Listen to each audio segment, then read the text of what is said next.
بسم اللہ الرحمن الرحیم۔ آج کا ہمارا سبق ہے طریقۃ العصریہ، 23واں سبق ہے، الاملاء ہے، قواعد املاء ہے، احاذہ اور حاذہ۔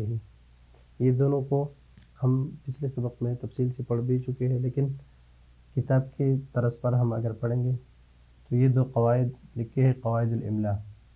اس کو یہ حاذہ اسم اشارہ مذکر ہے اور حاذہ اسم اشارہ مؤنث ہے۔ احاذہ الف کے ساتھ پڑھا جاتا ہے۔ یہ الف مراد نہیں ہے، بلکہ مراد یہ الف ہے۔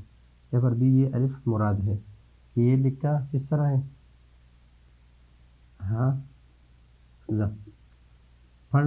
لکھنا اس طرح ہے اور لکھنا اسی طرح ہے۔ اگر مثلا حاذا الرجل ہم کہیں گے حاذا الرجل، کسی کہے تو شاید وہ اس طرح لکھے کہ حاذا الرجل، حاذا الرجل۔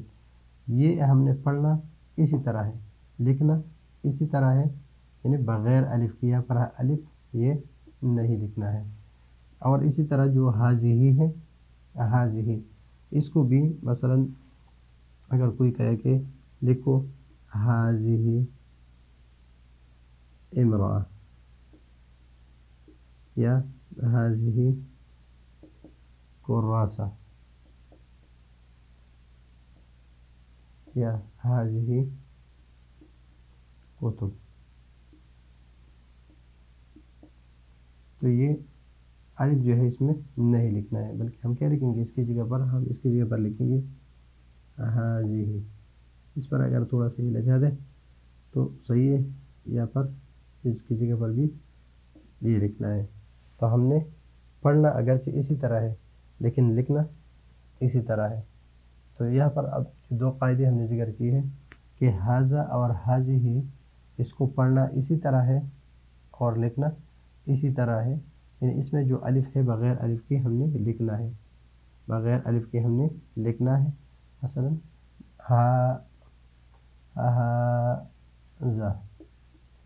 حاذہ، تو یہ تو پڑھنا ہے، پڑھنا اسی طرح ہے جس طرح یہ ہے، لیکن اس کو حاذہ کو لکھنا ہم نے اس طرح ہے اور اس کو لکھنا اسی طرح ہے۔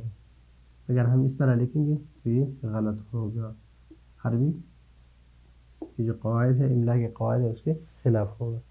تو یہ ہے آج کا ہمارا طریقہ عصریہ 23 نمبر سبق ہے کہ حاذہ اور حاذہ کو ہم نے لکھنا کس طرح ہے اور اس کو پڑھنا کس طرح ہے۔ تو یہ ہے آج کا ہمارا سبق۔ اگلے سبق کے لیے اجازت چاہتے ہیں۔ اللہ حافظ۔